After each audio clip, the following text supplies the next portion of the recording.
Hiya Nine. In this lesson, we are going to learn about the foreshadowing in Jekyll and Hyde, especially about the hints concerning Jekyll's transformation into Hyde.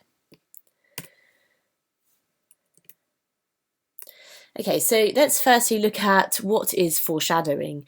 So, have you ever watched a movie and thought to yourself, I knew that was going to happen? There's a chance, of course, that the movie is bad and that the plot is obvious, but there's also the chance that the screenwriter or director has added subtle, early hints about what is going to happen later in the film. So take Jurassic Park, for instance. When Dr. Ian Malcolm hears that all dinosaurs are female early in the film, he ominously remarks, "Nature finds a way." Indeed it does. The dinosaurs manage to reproduce and cause much mayhem and destruction. Authors of literature utilise foreshadowing or giving hints to the reader as to what is coming later in the story, either as a game to play with readers or to create a certain foreboding mood in the story. If the characters are often talking about something bad happening, then readers stay anxious throughout the story until the disaster is revealed. So now we're going to watch this movie clip from Jurassic Park just so that you can see how this example of foreshadowing in the movie. Yeah, when somebody go out in the park and pull up the dinosaur's skirts? We control their chromosomes. It's really not that difficult.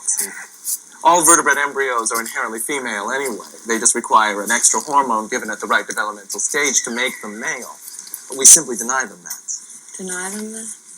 John, the kind of control you're attempting is, it's not possible. Listen, if there's one thing the history of evolution has taught us, it's that life will not be contained. Life breaks free, it expands to new territories, and it crashes through barriers painfully, maybe even dangerously, but,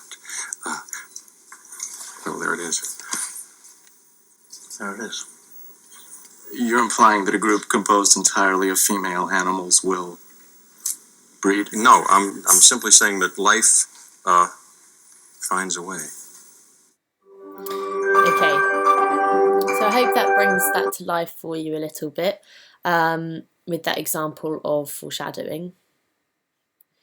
So now, this is your task. So I want you to find your own example of foreshadowing from a film. So give it a Google, see what comes up. You'll probably notice or realise that foreshadowing is in many, many films and books as well. So find an example for me. The more interesting, the better. So now let's look at foreshadowing in the text. So the primary piece of foreshadowing in the novel comes from Dr. Hasty Lanyon, who was previously friends with Dr. Henry Jekyll. Years earlier, the pair had collaborated on experiments, but Lanyon stopped these meetings. Lanyon tells Gabrielle Utterson, "It is more than 10 years since Henry Jekyll became too fanciful for me. He began to go wrong in mind. And though, of course, I continue to take an interest in him for old sake's sake, as they say, I see and I have seen devilish little of the man, such unscientific balderdash." So Lanyon's words here are fairly explicit foreshadowing of what is going to happen later in the novel. Readers now know that Jekyll is up to something strange and mysterious.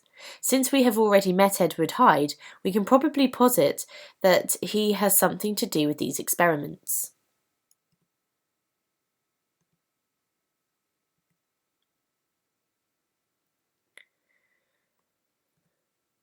Okay, this is your task then. So, using my analysis to help you, what else could we add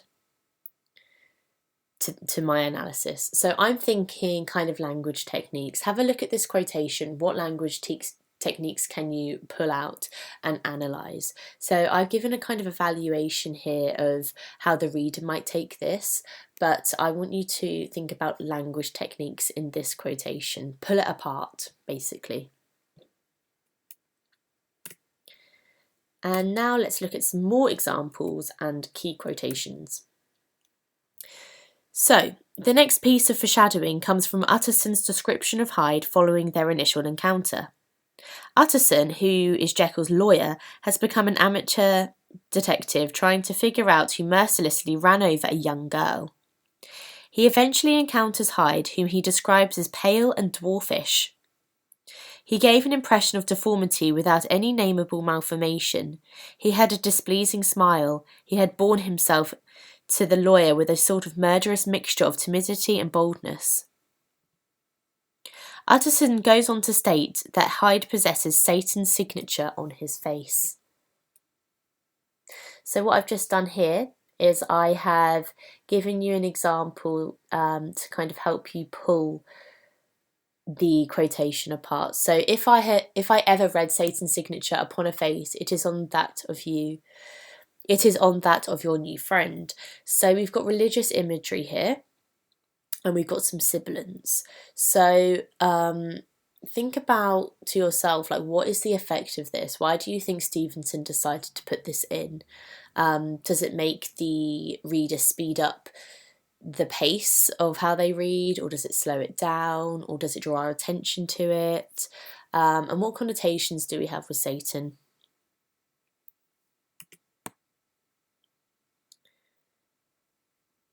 So were Hyde any regular character, Utterson, or the narrator, would have described him in detail to establish his physical characterization. However, Hyde remains indescribable. There's just something off about his appearance and mannerisms, but Utterson can't place it.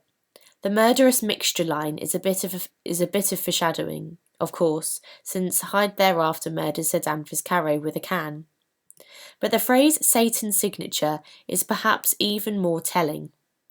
Hyde cannot hide, and Stevenson is not subtle with this wordplay, his malevolence. His internal violence, aggression, and malice is literally written on his face.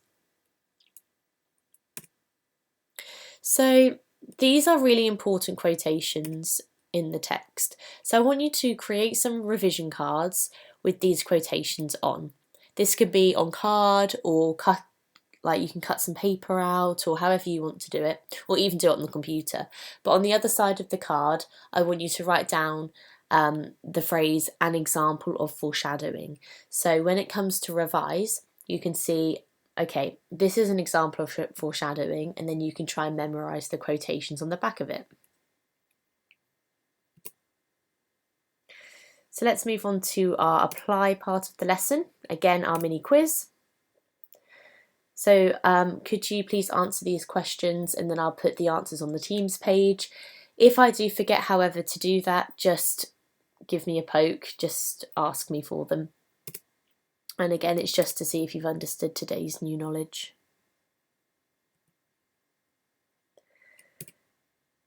So let's review. So foreshadowing occurs when authors provide subtle early hints about what is to come later. Often, authors do this to play with readers or to create a small overall mood.